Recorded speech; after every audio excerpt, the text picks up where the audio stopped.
Welcome back to the Menopause Movement Podcast. I'm your host, Dr. Michelle Gordon, and today we're joined by Erica Ziel. Over the past 15 years, Erica has made it her mission to help women feel their absolute best throughout every stage of womanhood. Because everyone's bodies are different, her focus has been on a fusion of mindset, wellness, and movement that is unique to each individual. Erica is a published author, founder of Core Athletica Incorporated, Knocked Up Fitness, creator of the Core Rehab Program, Core Studio membership, the Core Connections podcast. She's an expert on fascial training, core, and pre- and postnatal exercise specialist. She holds a bachelor's degree in health and human performance from Iowa State University, is a certified personal trainer, Pilates instructor, nutrition coach, and mom of 3. Erica has been featured in and contributed to many publications, including the Strength and Conditioning Journal, People.com, Oxygen Magazine, Fit Pregnancy, Pilates Style Magazine, Pregnancy and Newborn Magazine, and Livestrong.com. Erica loves to challenge the status quo and invites others to think outside the box, because as soon as we step outside of our comfort zone, that's where the magic of discovery happens. She approaches every situation with grace and kindness while expressing gratitude for all the amazing things that are happening in her life. If there's one thing she has learned, it is the power of positivity.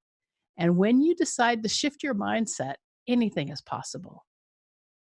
Her Core Connections podcast is all about bringing awareness to movement, mindset, and wellness to improve women's quality of life. Now, during the interview, we discuss core dysfunction and get to the bottom of what the core actually is.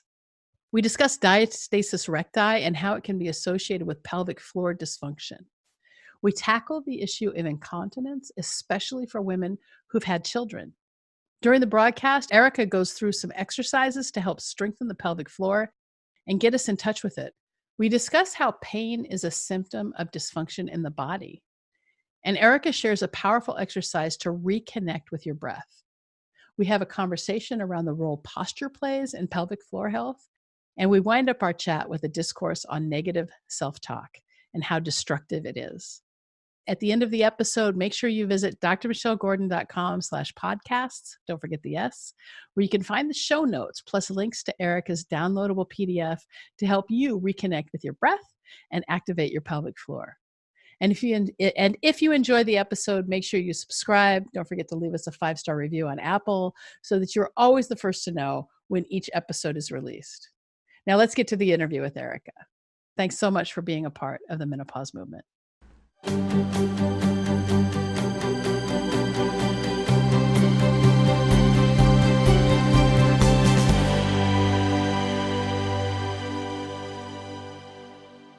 All right. So Erica, welcome to the Menopause Movement Podcast. I'm happy to have you here. And go ahead. Oh, I'd say thank you, Michelle, for having me. I'm really excited for our conversation I know we're going to have today. Oh, yeah. This is great. So let's hear a little bit about your background. You teach Pilates, you're an expert in the pelvic floor, myofascial release, exercise for older women. Does that sound about right? Yeah, absolutely. I've been teaching Pilates for over 15 years. And, over the years, it's been like, so many people have asked, well, how did you get to do what you do today?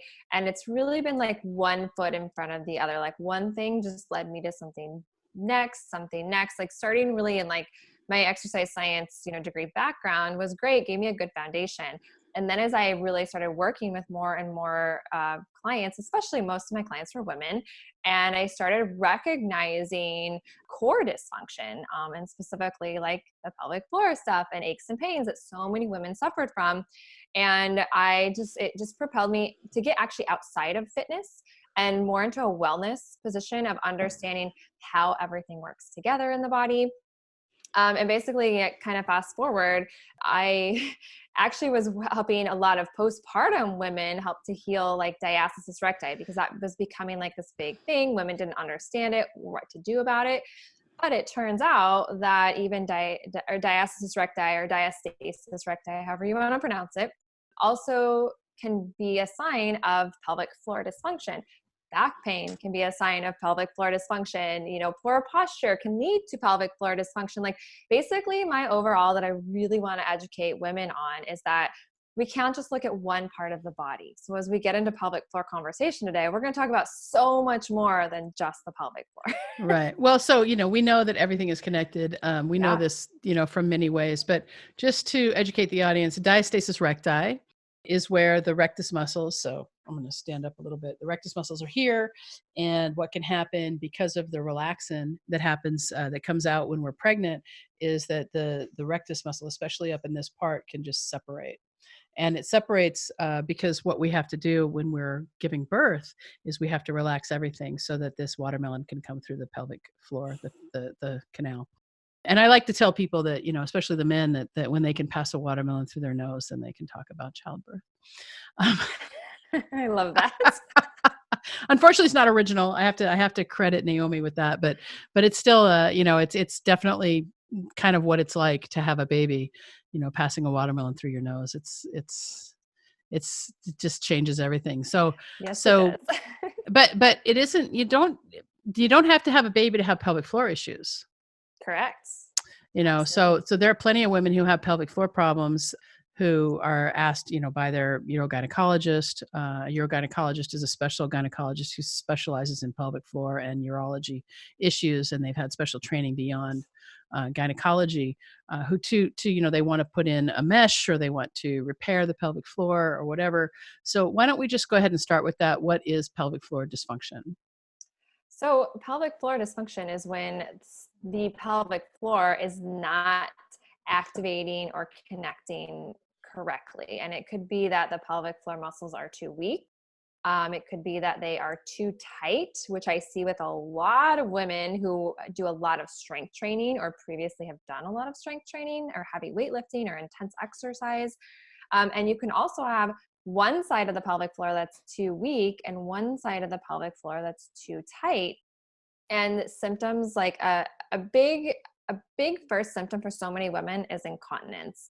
And I feel like that this is it gets passed along as like, oh, well, that's just a normal thing. Like, oh, you sneeze, you cough, you laugh, you pee your pants a little bit. And I'm like, no.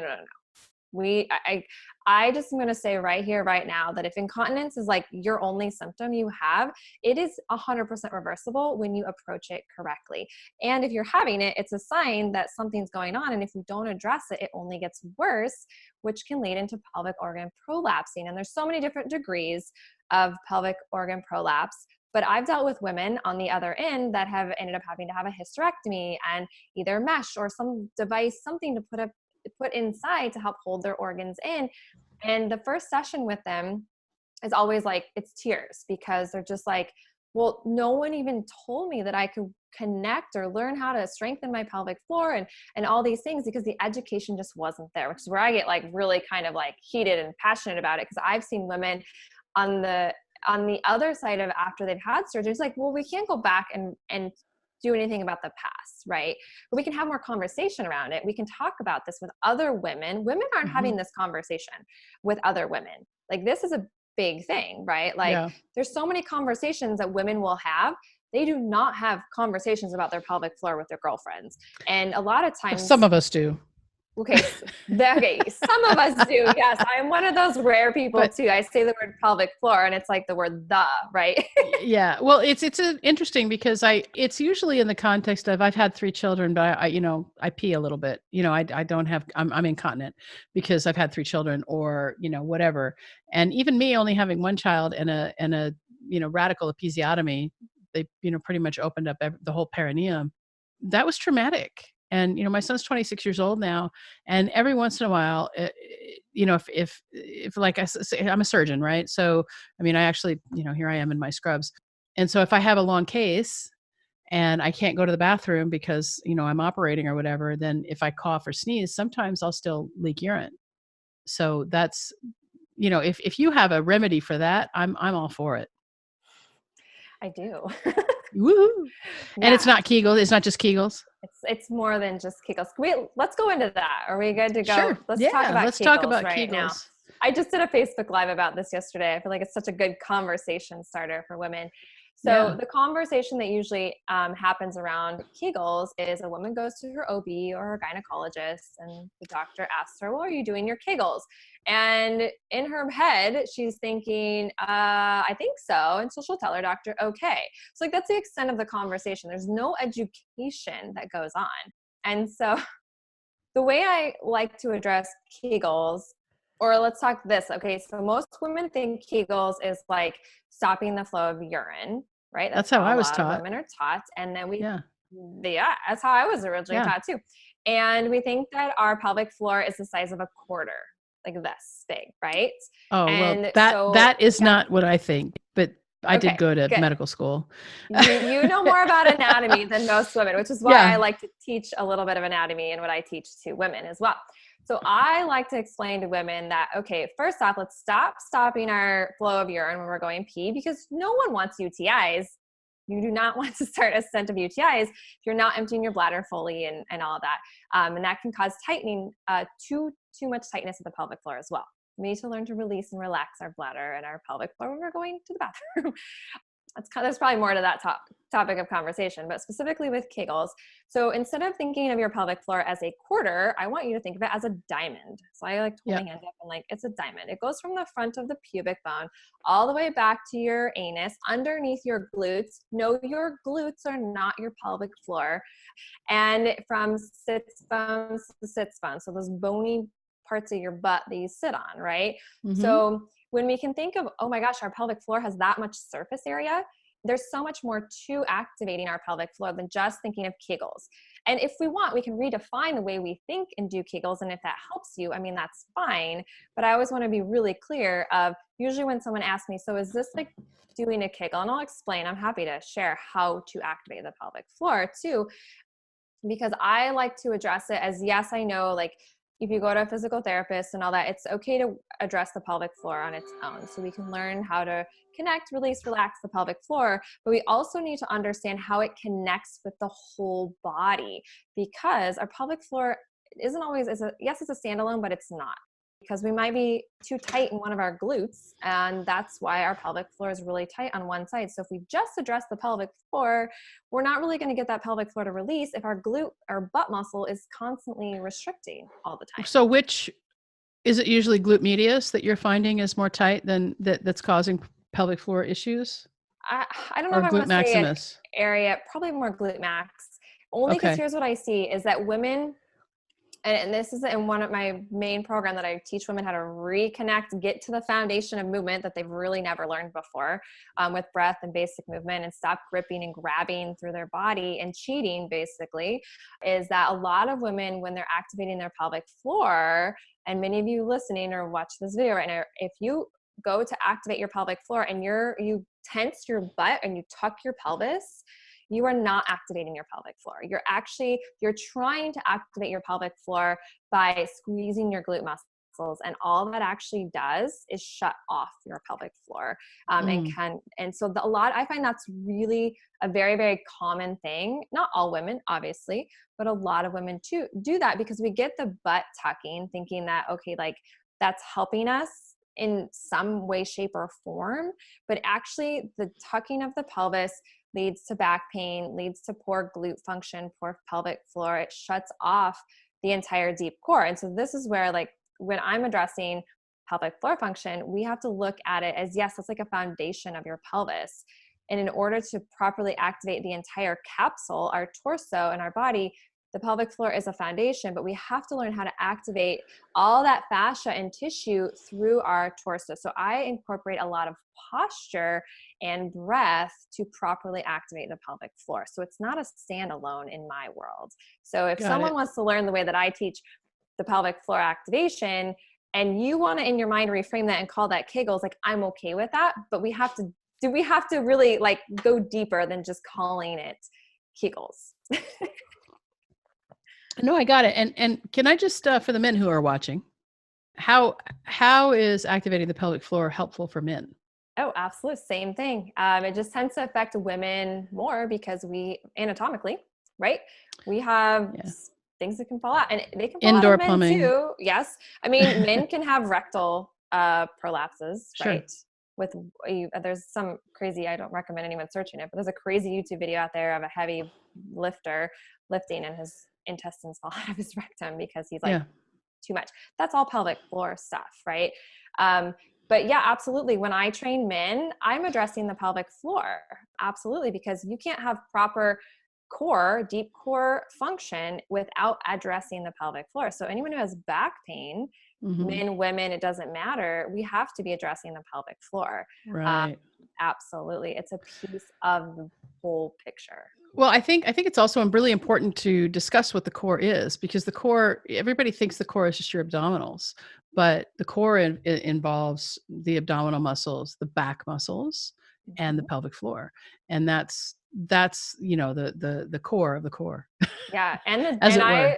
And I'll add to that too. I like to look at it as it also includes like your diaphragm, your intercostal muscles, which go along your ribs, and then, because I know you said we can talk about fascia. So Yeah. fascia is really one in our body and encapsulates pretty much everything, right? Sure. It goes around our organs. And so when I like to think about deep core, even it's yes, the pelvic floor, but we can even think of the pelvic floor. Yes, we have the musculature of the pelvic floor and all of our abdominal muscles, but we also have the fascia, all that tissue that is also there with our pelvic floor, in our pelvis, around our hip bones, in our abdominal wall. And if we think about it, think about it, I'll just tell you all listening that if you don't realize it, we actually have like these like sheaths of fascia in our abdominal wall, like where we think we have like the rectus abdominals, and everyone wants to have this, like, not everyone, but people that are striving, or maybe in the past For a 6-pack or an 8-pack. Strive for a 6 or Yeah. an 8-pack. You're actually like, if you look at people that do a lot of crunches and maybe they do have a 6-pack, but a lot of times their belly will actually protrude outward and they're not as actually supported. Their spine isn't as supported. They don't have as good pelvic floor function because we are not activating the fascia of the body. And that's where I am fascinated by fascia, because we can change it. So this is where anyone listening who's like, I've been dealing with back pain or pelvic floor dysfunction or neck pain for like 15 years, 20 years, whatever it might be, I'm going to tell you there is still hope for you, because I've had those, I have case studies to share of that, women who've been like, I've done this, I've done that. But the biggest thing that I feel like is overlooked in so many ways is we tend to go and look at where the pain is in the body. And that's actually just a reaction to other imbalances in the body. So pain is a symptom of something else. Absolutely. Yep. And so just to clarify, so if you see somebody who has a 6-pack, I just want to explain what the fascia is. The fascia is actually the lines that you see on the 6-pack. So it's the in between the fascial planes is the muscle belly, and the muscle belly is the 6-pack, right? And fascia is responsible for it's made of connective tissue that's collagen cross-linking, and vitamin C is super important for that. So we like to tell people to take vitamin C, and you can actually take as much vitamin C as you feel like as you want, because your body will flush out the extra. When your urine is super yellow, you're probably taking too much. That's one thing about. Now, again, medical disclaimer, I'm not giving medical advice. There's no doctor-patient relationship. But what I, we want to make sure that in terms of like for wound healing or for fascial health, we want to make sure that there's enough vitamin C. That's really important. But the other thing is that at least in the external body, the fascia is really all connected. As a surgeon, I have to say that there is not a connection between the external fascia and the organs, other than the peritoneum it touches things. So like if you look at the liver is connected to the abdominal wall, the anterior abdominal wall, through the falciform ligament, which also carries the old umbilical vessels and things like that, right? So it's hard to manipulate anything inside the abdomen with any sort of myofascial technique. It's, especially when it comes to things like adhesions, which we see a lot of in surgery. However, it is certainly possible to do some techniques like fascial scraping or myofascial release, and that can be life changing for somebody who's had chronic pain. Yes. Yeah, absolutely. And a lot of times, like what I end up teaching a lot of to people is that we tend to get so like kind of really working on like our muscles. Like when we're working out, we're really wanting to be strong in our muscles, which is great. But we have to balance that out with our fascial system. And I actually find that's where the magic really happens in the body. And we start to really see a shift, because I end up having so many women that find me because they have aches and pains. And then my goal is to teach them how to move their body to become as pain-free as possible, because I firmly believe that for everybody, whatever pain you have today, whether you can get rid of 100% of it, I don't know, I can't guarantee that, but can we get rid of a good chunk of it? Absolutely. Because a lot of it is this rebalancing, and there's so much that we can hold, like you said, like scar tissue and stuff in fascia. But the interesting thing that I have found this with, I'm going to use my scar tissue example that I talk about with cesarean scars. Hmm. And the Sure. interesting thing is that when women start to learn how to reconnect with their deep core, including the pelvic floor, a lot of women with the cesarean incisions, the scar, women tend to say, well, it's just numb there. They can never feel activation. But you can get that back again, even if it's been 20 years since you've had that surgery. And I've seen it happen so many times. I find it very fascinating that that's possible. And because like to show that with a scar, that, okay, if we can wake that tissue up to get more blood flow to the area, and to stimulate that, then think of what's possible with so many other areas of the body as well. And I Sure. find breath is a big piece. So like we can do a lot of stuff with more of the external areas of the body, but an easier way for people to get internal and to like wake up areas maybe along the rib cage and even deep into the pelvis that are kind of like stuck, in a sense, that tissue is kind of stuck, is we can use breath to help us get into those areas. And again, when someone's first starting this, it feels very foreign, because we have, as a child, you know how to breathe very deep and into your back and into your ribs and all that. As we get older, we lose that unless we have continued to practice that. Then when you can learn how to breathe deeper into your body, you start to open up areas of your body that were maybe not connecting as well, or just more dormant in a sense.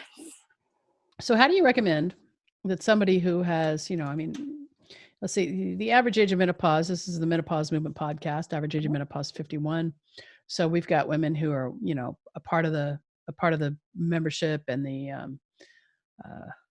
podcast that are, probably range in age from late 30s to late 50s to early 60s, right? And in the course of life, right, life happens, and we kind of, especially if we have children or husbands or wives and whatever we have to take care of them. Life happens, and then all of a sudden we find ourselves in this crisis of menopause. And it really can be a crisis for a lot of women, and it can be an existential crisis where they're looking for some sort of a spiritual understanding.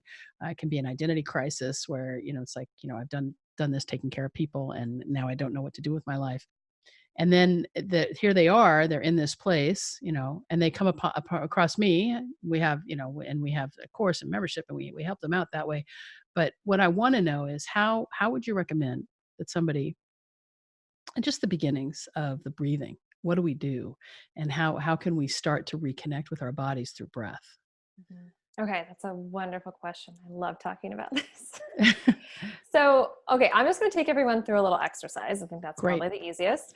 And if you're listening and you're in a position where you can close your eyes, that would be ideal. If you can't, you can still do this with your eyes open, but come back and listen to it when you have a moment to actually close your eyes. And that's something I find with women, like we are go, go, go all the time, right? So even just spending like a minute on yourself can do wonders.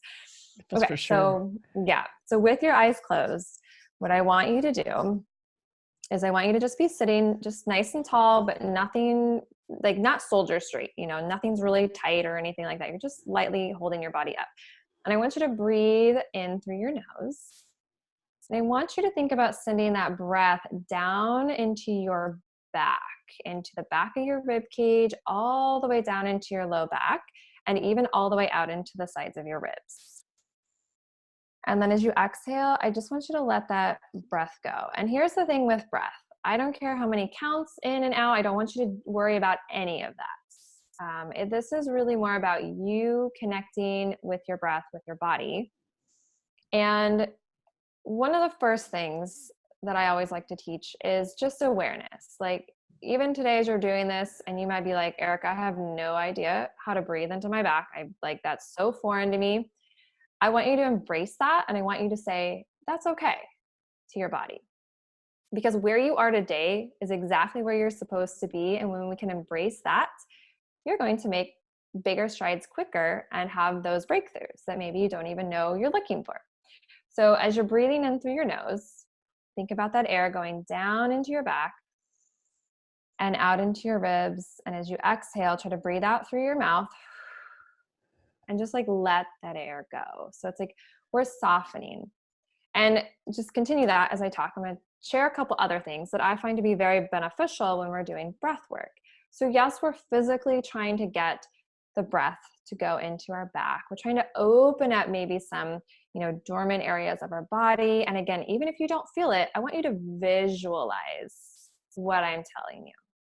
Visualization for what you want, whether it's just something you want in your life or something you want your body to start doing, like being able to breathe into your back, is very powerful. But here's the thing, you can't get frustrated with yourself. You just have to acknowledge, even if you can't actually feel it today, that is the step in the right direction. Okay. And then if something comes up in your body, whether it's maybe an emotion or maybe there's some pain or anything, like you fill in the blank, whatever might be coming up for you inside your body, I want you to just let that come to the surface and just exhale that out. Maybe that means this brings on something where you actually need to cry.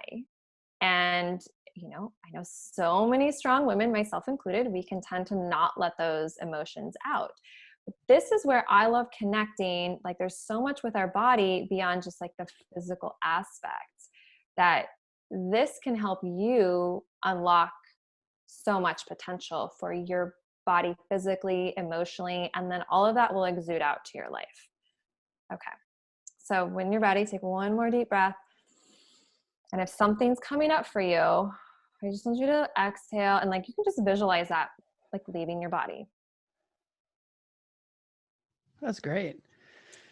So I that's felt that like, all down in the back of my, back in the back where things are tight. Exactly. Yeah. So that's just a really good one. I feel like when I bring that topic up of breathing into your back, I get so many people that are like, what? I can breathe into my, like, they just don't know. And the cool thing about that is, just as you practice that, one day it's going to happen and you're going to be like, holy smokes, I didn't even know. And it literally can release a lot of tightness in your low back. Yeah. You can practice it laying down too. Like, if you're on your workout mat, just take a moment before you start your movement practice and try to do that breath deep down into your back. And what I find is when people do that and you start to breathe into your low back all the way down even into your sacrum, as you then exhale, start to pay attention to, are you grabbing in your low back? Because I feel like I find that all the time when I'm first teaching this to a client. And then what I have to do, I'll like put my hand on her low back and I'll ask her, okay, so on your next exhale, I want you to relax your low back. And we want to then think about a little bit of that pelvic floor, deep core work happening, because for so many women, and honestly, whether you've had a baby or not, like pregnancy can cause a lot of postural shifts. Even if you had a baby 30 years ago, Yeah. and we never rebalanced it, those things are still there. Yeah. Right. And so are you saying, just for me, Yeah. because I want to just talk about like my own experience. So if you're saying that if I do this breath and breathe into my low back, and then also maybe do a little bit of myofascial release with a rumble roller or something like that, that I can actually fix my posture that may have been screwed up after having my son. It's a piece of it. Yes. Yeah, it's a piece. Teach everybody. Yeah, it's a piece of it. We still have to teach everyone how to connect through the pelvic floor. Absolutely. And posture, which I'm happy to share. So the interesting thing for me is that, I started running a couple of years ago, and in like 2017, late 2016, I started running, and it's pretty heavy, and, I lost some weight and I started doing races. September 30th of 2018, I did a 5K, just a 5K, nothing major, you know. And in August, I had done a 7-mile run. I'd done the Falmouth Road Race. I don't know if you're familiar with it, but it's a very famous run. And there's like the whole thing is lined with people, and they're cheering you the whole way. And it was really fun to do. And I did that race in like 11 minutes a mile for 7 miles, which was pretty good for me, you know, my age and what I was doing. And then on the September 30th, I did a 5K, and about 0.6 of a mile before the end, I started having pain in my left hip. And I finished the race, did a cool down, and I couldn't walk anymore after that. And it was a year before I was able to run again because I had a bursitis. I got a bursitis, and I've just started running again. And I'm going to say that through meditation, I mean, rest and meditation is probably why I'm able to run now, because every day when I meditate, I envision a healthy body that's pain-free. I love And that. yeah. And because Yes. it was like, I'm 55 years old. And so I was like, okay, either my body's going to break down or I'm going to make it healthy. And I'm going to make it healthy through my subconscious mind and meditation. And it's funny because as a scientist, it's really easy to discount all of this yogic kind of stuff as bullshit. It is though. I mean, because we, you know, we're scientists and we want everything to explain itself. But, you know, at the end of the day, we've got, 95% of our mind that is subconscious. You know, the rest of it is just programming. We've got a brain, we got, this computer inside of our heads that wants to just always do things the same way. But if we can access that programming that's deeper, we can actually change our epigenetics. We know this. Absolutely. I love that. Yeah, we know this from research. And probably the person who has the most research on this is Joe Dispenza, but he's not the only one. So, but we see changes in IgA levels, and we see changes in the epigenetics, and we see changes in people's brain waves as they do certain types of meditation. And so I decided that I'm going to be pain-free and healthy. And lo and behold, once I made that decision and started doing the meditation, it worked. And so I'm going back. The reason I'm bringing all this up is because I'm going back to pranayama. Okay, so you're talking about breath, and in the yogic tradition, breath is life, right? Yes, and so you're teaching a breathing. You taught a breathing technique to breathe into the low back, and then if we add a visualization of healing in there, I think that the viewers and the listeners are going to find quite a transformation. Absolutely. And I find, and it's been really interesting these last, couple of years where, especially with my online program, where I haven't actually physically ever worked with these women, like that shows the power in this. Sure. And one thing I've observed is that the women who really listen to what I'm saying and they use the visualization practice, and they're like, Erica, I don't feel what you're telling me, but I am visualizing it. I am, they're almost like manifesting it. It's not a word that they use necessarily. And the thing that I've noticed is the women who really take that to heart, they get results so much quicker than the women that are just like, I'm just doing the movement practice for movement practice sake. So like, yeah, there's benefits, and women who just go through like the movement practices that I teach are going to get results. But you're going to get quicker and better results when you add the visualization and really, it's like almost opening. I've been explaining it lately of like really just being open to seeing what you can learn about your body. And that's where the magic comes. Because I think so many times we want to force something to happen. We want to force healing to happen. We want to force our body to feel something. And you know what? The more you try to force it, the more your body rebels. It's like we have to almost like, it's like surrender is the word I just got, right? So it's like we almost have to learn to like surrender to where we are today. And even if you, like this was something that came up on a coaching call recently, and I had a woman say to me, she's like, Erica, I don't know how I let myself get this far, and tear, that's emotional, but it's like, that's okay. Like, again, we can go back and change the past, but where you are today, you have the capability to transform anything you want moving forward. And basically then what I do is I'm just helping to give you the tools to get there. And then you have the choice of like how much you want to apply them. And that's great. Amazing. So visualization is so powerful. We know this. We know the subconscious mind is super powerful, and trying to access it. Yeah. And that's such a big thing. But it's funny because I just finished a coaching call with my my membership, and we were talking a lot about radical responsibility. Okay. And I was talking about my own journey with my weight, because since like the end of May until, like the end of last month, or maybe the middle of last month, I don't know, but I gained like 20 pounds. And I gained like 20 pounds because I kept saying just this once, over and over and over again. So we were talking about that. And then talking about how radical responsibility is so important, and that the only person who's responsible for that weight gain, it's not menopause, it's my behavior. And once I accepted that, then I was to say, okay, well, where do I have to change my behavior, and what exactly do I have to do? And the people who are successful in this, what do they do? Because they're not exercising 8 hours a day. They're not, Right. they're basically just counting their calories. So I mean, I exercise a lot. I like to exercise. I want to have a fit body. I know that exercise for me is super important as a surgeon and as a human being in the world. I want to be able to move, and I want to protect my brain, and I don't want to get demented, and exercise is a part of that. So that's one of the reasons I exercise. And I also have a whole thing about excellence and getting better, and that's part of my DNA. But at the end of the day, I mean, I watched one of my employees actually drop 50, 60 pounds just by counting calories, not exercising at all. And I was like, okay, I can do that. I can do that. And so that's what I'm doing. And so, it's pretty new. I mean, like 2 or 3 weeks into it, and I've lost 5 pounds, but That's um amazing. yeah, but at the end of the day, it all comes back to radical responsibility, right? And who's responsible for my behavior.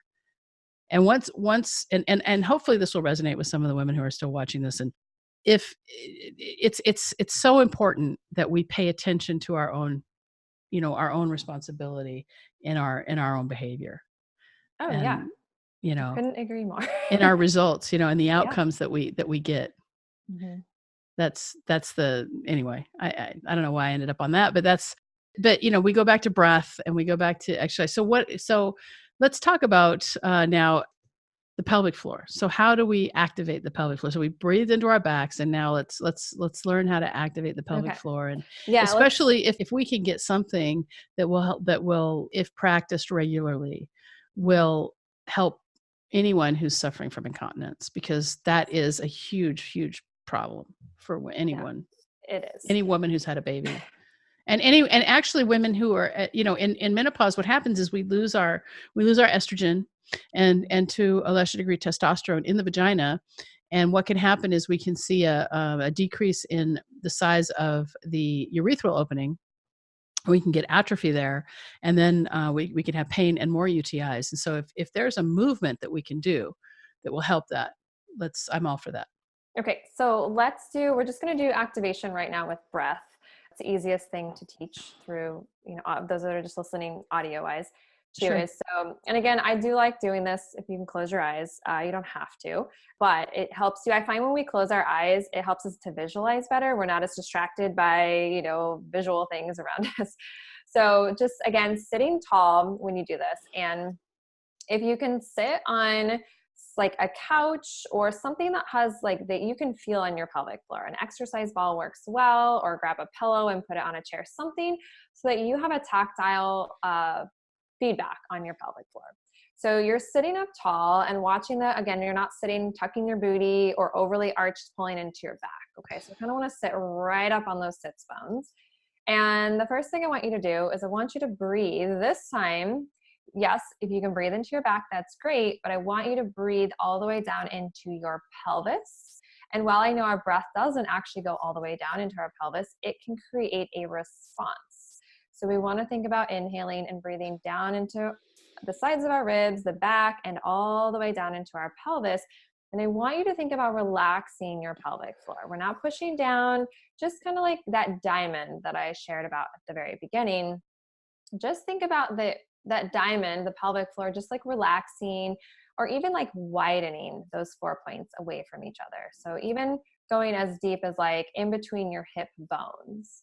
Okay. And then as you exhale, I want you to think of those 4 points of that diamond of your pelvic floor lightly drawing together. And then up through the center, you're going to zip up from the base of the pelvis, your pelvic floor, lower abdomen, and you're going to grow tall all the way through the top of your head. Okay. And then I want you to think about lightly holding that as you're breathing.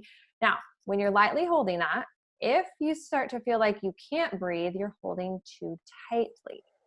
Okay. So then you need to let things go. So let's go ahead and just completely release and relax. I want you to inhale again, breathing deep way down into your pelvis, letting your pelvic floor go and relax. And you may notice you have a hard time relaxing your pelvic floor. And that's okay. That is actually very normal. But the fact that you are aware of that is powerful. So visualize the pelvic floor releasing if anything's wanting to grip and grab. And then the opposite of that is you're like, Erica, I have no idea about my pelvic floor. That's okay. Same thing. Just embrace where you are. And I want you to visualize the pelvic floor connecting. So as you exhale, lightly draw those 4 points together and then draw up from the center and think like lower belly all the way through our torso and drawing tall through the top of the head. Okay. And then just thinking about lightly holding that. Okay. You can open your eyes now, but that's like a really just simple practice that it can be really hard. Like I'm going to just put it out there. So I barely felt anything. Yes. Probably most people listening felt very little. And that's not a bad thing, because here's what I find with so many women when they are activating their pelvic floor, we're overactivating. And overactivation is what's leading to incontinence for a lot of women. So it's like we have to learn how to separate pelvic floor activation, glute activation, and all of that. And then we find like pelvic floor can connect and we're drawing up tall through the top of our head. And so I like to incorporate it with posture, because depending on our posture can depend upon how we activate our pelvic floor. So I want to talk about posture really quick, because that actually might be like, it's kind of one of those things where sometimes when I teach posture first, then women will actually start to get the pelvic floor. And so this is where like when we address pelvic floor, we can't just address pelvic floor, because then we're constantly like trying to like get a circle through a square kind of thing. You know what I mean? It's like, which is first? And actually sometimes working on your posture first can then help. So what I want you to do, whether you're sitting or standing, is just think about this nice light lifting through your body. So many of us tend to be too rounded and restricted, right? And we're closing off our airway. And when you're slouching forward, you can't properly activate your core. So if you just think about lifting tall and using your mid back. So for women, it's like, think of that bra line lightly holding you up and then growing tall through the top of your head. So it's lighter than what so many of us have ever been taught. So many times we tend to force or jam our shoulders back and round, and do the whole rolling of the shoulders forcefully. Like, don't do any of that, because it just like, it shuts off the deep core. I don't know how else to explain it other than like, that's what I find.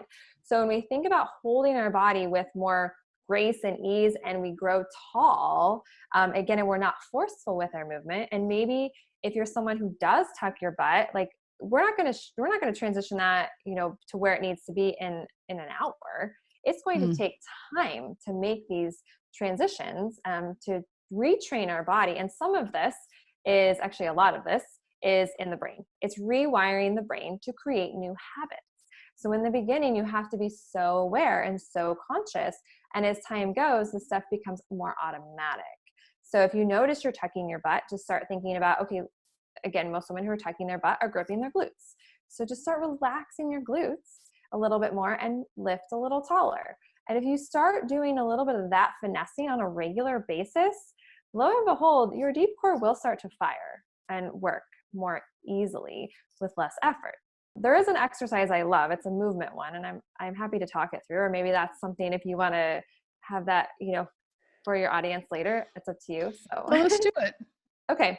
So I'll just talk you through it. So you would lay on your back and you put your feet just flat on the floor so your knees are bent, and arms are just going to be softly by your side. Just like a position where if you were going to do a bunch of crunches, right? But we're not doing crunches. I don't teach crunches. And if I do, it's flexion and it's very different.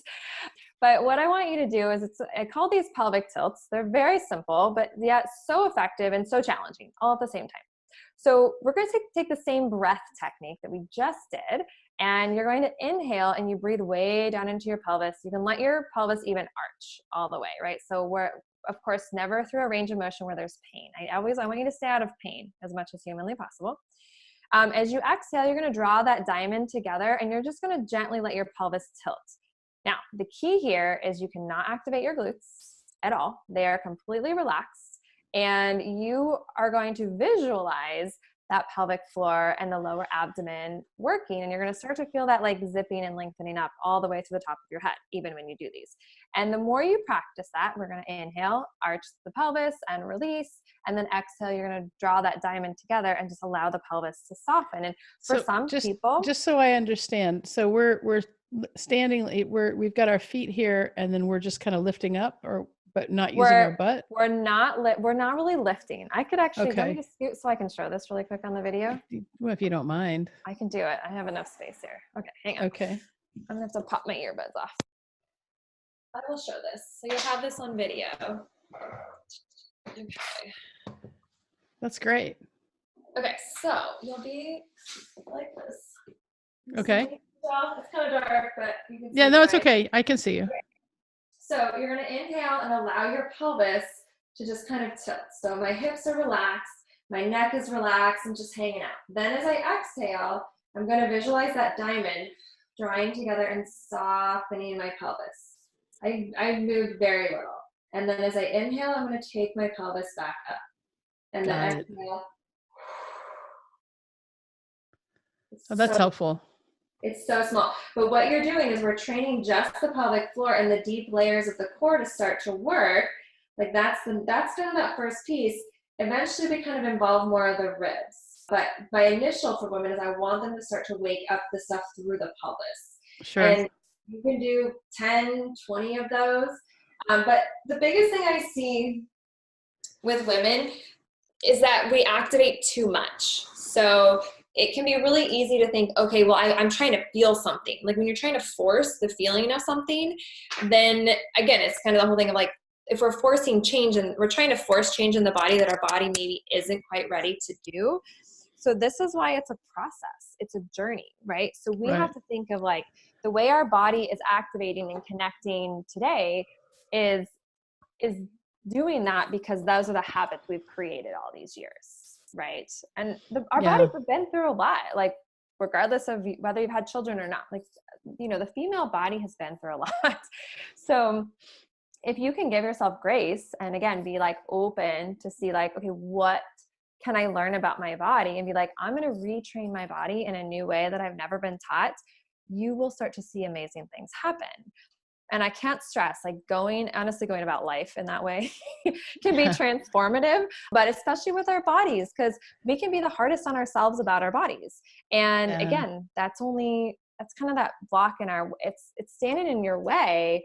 But again, can I share a little thing with this whole like kind of negative self-talk that Oh yeah, absolutely. I mean, like, I was going to say something about how, you know, American and actually Western, you know, we see this in Europe too, but consumerism has made so many women loathe themselves, you know, because of Photoshop and the Hollywood, you know, look or the you know, the look of the models and you know, I mean, listen, man, eat a freaking hamburger. I love hamburgers. You know, I mean, it is really hard to look at those waif-like women and see that as a beauty standard, because I really like to see women who are muscular, right? I mean, you know, these are women who have worked really hard for a body. But these women who are like smoking and, you know, fat skinny because you know, because they want to look a certain way for a camera, I find just very frustrating. Mm-hmm. Yeah. So negative self-talk. Oh yes. So and it's kind of the same thing when I kind of shared the breath work earlier, is when you catch yourself saying something not great about your body, like instead of then kind of going down that spiral of getting mad at yourself for saying something not great about yourself, you know what I'm talking about, right? Oh yeah. You all know what I'm talking about. Is when you first say something not so great about yourself or you catch yourself doing it, I want you to just acknowledge it. When we have that moment or moments of where we can say something not so nice about ourselves, and then maybe there's that next moment of beating ourselves up even more because we said something not so nice about ourselves, right? So we all have been there. And one of my best pieces of advice for that, and to start to make a shift in that, is when you first start noticing yourself saying or telling yourself something not so great or saying something not so great, is just pause and acknowledge that you just did that. Like just acknowledge it. Give it acknowledgement. Don't go any further than just being like making that awareness to acknowledge that you just did that to yourself. And then a great thing to do, and it can sound kind of cheesy, is what could you reframe that as? And it could be as cheesy as like having yourself like, you know, what's something you love about your body, right? And pick that one thing. And then you can start making this connection of every time you say something not so nice about yourself, you're going to pause, you're going to acknowledge that, and you're going to reframe that to that positive thing. And because again, let's be real about this, and it happens, right? Even when you try really hard, it's still going to happen. But that's just a really good exercise that can help to stop that. It's the brain, honestly. It's our conscious brain. We have wired our brain that way. Society has not been helpful in doing that. Right. So we now have to undo that. And I like to call that the bitch inside my head who tells me I suck. That's the, you know, and that's actually the first thing we tackle in my membership. And, we have a whole exercise that's just on how we speak to ourselves. And that's the first exercise in the membership is, you know, looking at that. And one of the things that it was last year around New Year's, and I was having this whole like negative self-talk around my body image, you know, and every time I looked in the mirror, I would say I was fat. And I said, okay, well, that doesn't help. So I said, okay, instead of when I think of that, I have to say something else. So it's exactly what you're saying. I love it. And I said, and I was actually on a cruise ship we went down to the Caribbean for New Year's last year on this cruise yacht thing. And so I was doing yoga in the morning and whatever. And I just felt like just fat. And I just like, every time I looked in the mirror, I was like fat. And I said, you know what, you gotta stop talking to yourself like this. And so I made this conscious, and I remember it's like, because when you have emotion that's touched with a decision, then that decision's going to take, right? So I have this really strong emotion. It's like, whenever I look in the mirror and I think I'm fat, I'm going to say, I love you. And it changed my whole outlook. And so that was very, very helpful for me. So it's the same sort of thing. It's so powerful when we can reframe things for ourselves. So we're not so hard on ourselves, and then magic starts to happen. It sure does. I mean, it's so funny because we have so much power that is untapped because we don't want to look. It's almost like we don't know that we have the power to reframe everything, because everything in this world is based on how we decide to see it. Perspective. No, we live in a dream world that is entirely of our own making. Mm-hmm. And any suffering that we have is the suffering that we cause. So, and that may be hard for people to hear, because nobody wants to think that they're the cause of their own suffering. But, you know, I like to talk about anxiety. Anxiety is a real problem, but worry is like shooting yourself with an arrow, you know, more and more times every time something happens, right? Yes. So it's so we talk about that quite a bit, and freedom from the thought prison is a huge benefit of coming into the Menopause Movement membership, because we really do spend a lot of time getting out of the prison of our own thoughts, trying to make friends with that roommate in our head. Which is one of the most important things, yet it's one of the hardest things, right? It sure can be. Well, Erica, listen, this has been great. And I know you've got a downloadable PDF for us that we're going to set up in the show notes. And so I'm excited about that. And I hope to have you back again. If you have any questions for Erica, make sure you send them to me at drgordon@menopausemovement.com. And, you know, we'll bring her back and have her answer more questions. Well, thank you so much for having me, Michelle. Yeah, thanks for being on the show. It's been great. Thanks for listening to this episode of the Menopause Movement Podcast. I'm your host, Dr. Michelle Gordon, and I wanted to take a moment to share what one of our community members has achieved since she's been working with me. Amanda has had an amazing transformation. Amanda was struggling with joint pain, hot flashes, forgetfulness, sleeplessness, weight gain, and an angry mood. In addition, she lost her confidence and self-worth as menopause crept up on her. Since joining the Menopause Movement membership, Amanda's quality of life has improved in ways no one could have predicted. She has truly transcended the symptoms of menopause and is now living her best life. This is what I want for everyone in the community. Take a listen to Amanda's story. I just want to show you what's possible when you join the community and do the work. Transcendence is available for you, too. Now here's Amanda. Hi, my name is Amanda. I am 54 years old and I live in the UK. At this moment in time, I'm in a fairly good place in my life. Recently, I've lost 18 pounds and I feel healthier and more content than I have done in a long time. However, it hasn't always been this way. Back in October 2011, I had an accident which resulted in a serious injury and surgery and subsequently changed my life forever. And over the next few years during my recovery, menopause crept up on me, but I didn't realise what was happening straight away. I started suffering from more joint pain.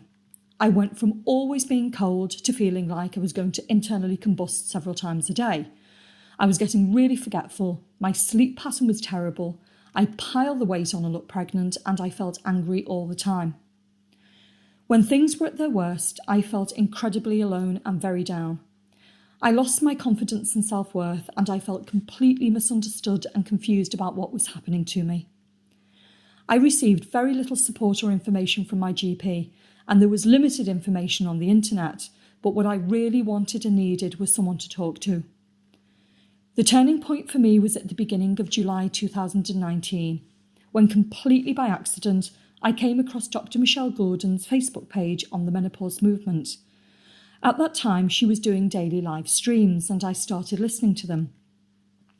I related to a lot of what she was saying and I was really interested in the variety of topics about menopause that she was talking about, the alternative ways to manage menopause symptoms in a more natural way, and how your mindset is the key factor to transforming your life more positively. I was also really interested to listen to the other ladies in the group and what they had to say. Ladies who had been or were still suffering from similar symptoms to me. How a lot of them had been able to manage their symptoms much better and how they have turned their lives around and embraced menopause instead of treating it like a demon. Although nervous about taking a risk to join a group I didn't know, I knew that I couldn't and didn't want to carry on living my life the way I was and feeling the way I was feeling. So I made a decision that I too wanted to learn more about menopause, how to manage my symptoms better, and most importantly, learn more about my mindset and the fact that I needed help with changing my outlook on life in order for me to get it back. Life is nowhere near perfect, and some days I still have my struggles, but on the whole, I can honestly say that I am in a much better place than I have been for a long time, and for my down days, I understand better how to manage them so they don't get out of hand. I am now on a journey with a fantastic community of like-minded women, all of whom continue to support each other no matter where we all live, and I no longer feel confused, misunderstood, worthless or alone. For me, this group has been both a lifesaver and a life changer, and most importantly, the one-to-one private coaching sessions that are available with Dr. Gordon as part of the membership have been invaluable to me. They provide me with an opportunity to discuss more difficult and private issues that I am struggling with, and an opportunity to find solutions to address them. Without doubt, I can wholeheartedly say that I owe Dr. Gordon and her group everything for showing me how to take my life back and, more importantly, take control of it. Joining her membership has been the best thing that I have ever done. However, this course is not for everyone. If you're looking for a quick fix that doesn't cost you any time, money or effort, then this is not the group for you. But if you're in a similar situation to how I was not that long ago, feeling desperate and at the end of your tether, but are willing to invest in your own future happiness and peace of mind, but are unsure as to what to do, ask questions and talk to Dr. Gordon. And if you choose to take that leap of faith, you won't regret it, because who wouldn't want to take their life back if they had the chance? If you are feeling like Amanda, you're not alone. There is help for you in the Menopause Movement membership. I want to help you transcend your symptoms and live your best life. To discover how you can become a part of this life-changing community, go to menopausemovement.com.